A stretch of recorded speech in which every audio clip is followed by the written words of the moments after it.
So this is my third and last video lecture for the day. I'd like to thank the organizers for their hospitality. It's been a fantastic meeting. Thank you. So arthroscopic arthrolysis for the elbow. So when should you do it?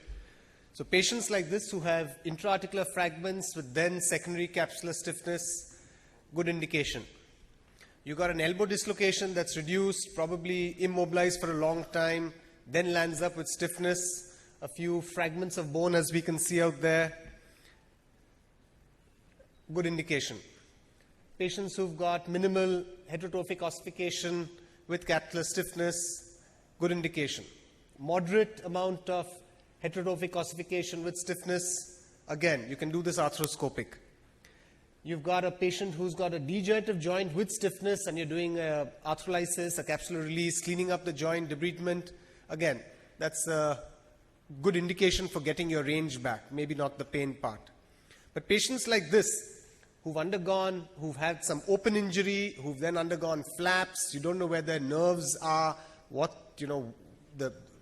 you don't know whether your safe corridors are going to be there for arthroscopic approaches, and then have a stiff elbow, this is not a good indication. So patients who've undergone major open surgery, and you have no idea what was actually done, who've undergone flaps, I think you need to be a little careful with any arthroscopic approach because you won't know where your safe corridors are. So when you're doing an arthroscopic elbow surgery, this is a normal capsule, a normal sort of joint. So that's the capitulum, that's the radial head, and you'll see that this is a very nice capacious joint. So in flexion, you'll find, so that's the radial head that we're rotating on the capitulum. So you'll see on inflection, no problem at all.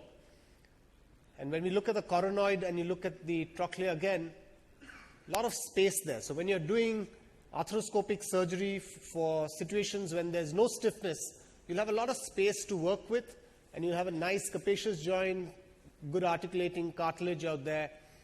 And this is a completely different scenario from a stiff elbow.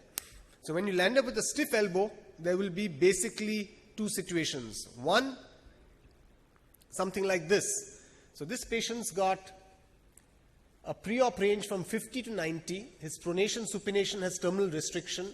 You can see that he's had some injury, some loose fragments in there. And when you do his arthroscopy, you can actually enter into the joint. So this is the first category. So these guys have stiffness, but they've at least got a joint space. So you can get into the joint, and once you get into the joint, then you start off with your capsular release. And for me, it's not just a capsular release, it'll be a capsular resection.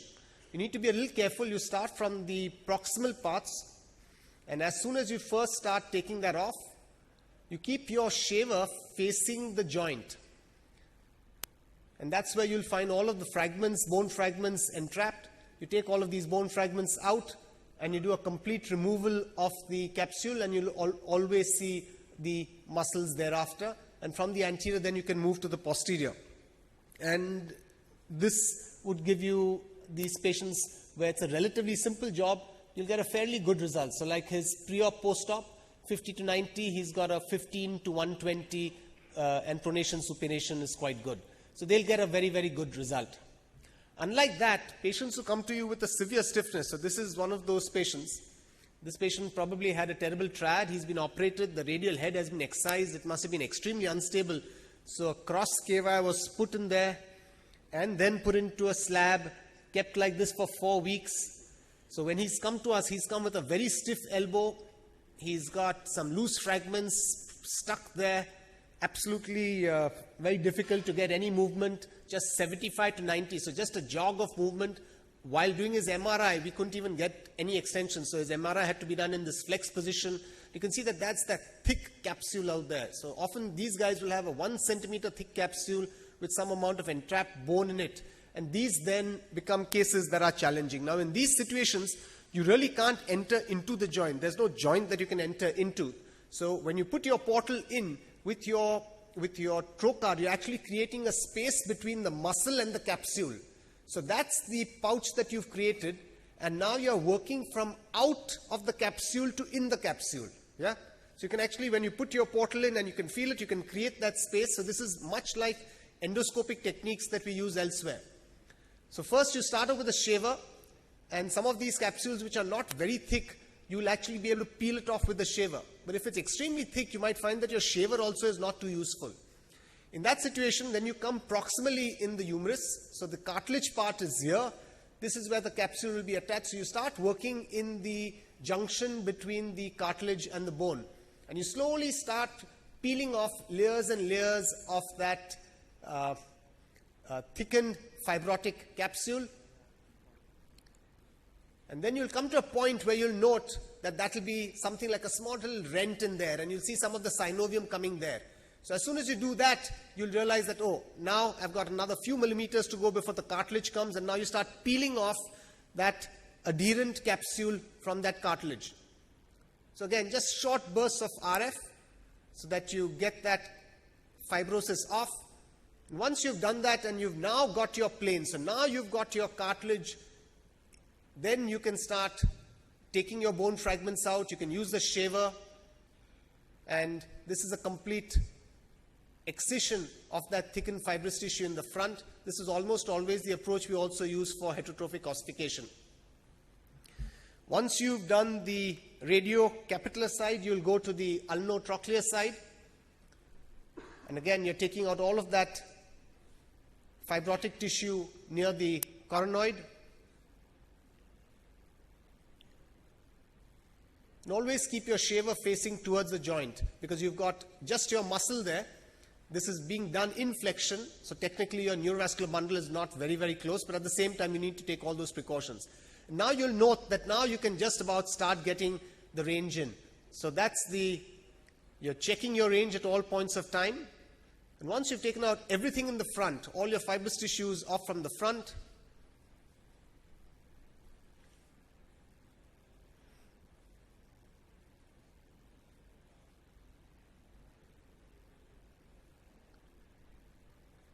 you'll now go to the capitular side there. Now all that fibrotic tissue, so the radial head has been excised. Because the radial head has been excised, there's all this fibrous tissue that's now stuck onto the capitulum. So you want to take off all of this and make sure that, again, anteriorly on the lateral aspect, on the radial aspect, all of the fibrous tissue is out.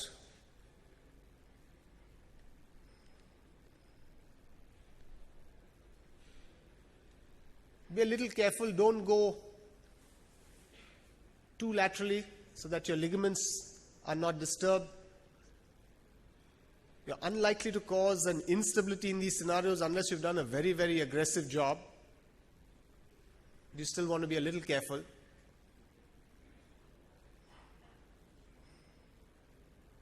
So you slowly start peeling off all the capsule there. Go again to the proximal post part. Stay near the bone so that you're nowhere close to the PIN.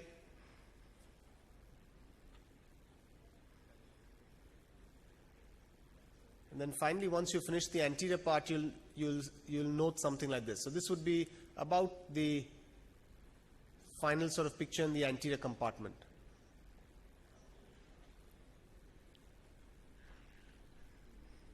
Okay, now you go to the posterior compartment, and you need to take out all the fibrous tissue that's there in the olecranon fossa. So that's the olecranon fossa there. We've taken out all that fibrous tissue. So you need to come to nice fat. So that fat plane tells you that you've taken out the fibrous tissue there. So we clear out that. Then we get into the joint. So once you've done that, now you can distract a little bit. And this allows you to get into the joint and take out the fibrous tissue, which is in between the trochlea and the olecranon. Of course, this is being done with a small joint shaver. So once you've done that, now that's your posterior part. So you've cleared out. And if your patient doesn't have significant cartilage defects, then these patients are likely to land up with a fairly good result. If the cartilage itself is either abraded off or damaged because of the injury, then these patients will not get a great result. So this guy pre-op 75 to 90, and this is his post-op result, which is at about 40 to 120, but his pronation supination now has no restriction. I think prevention is better than cure, exactly what we saw covered in the previous lecture.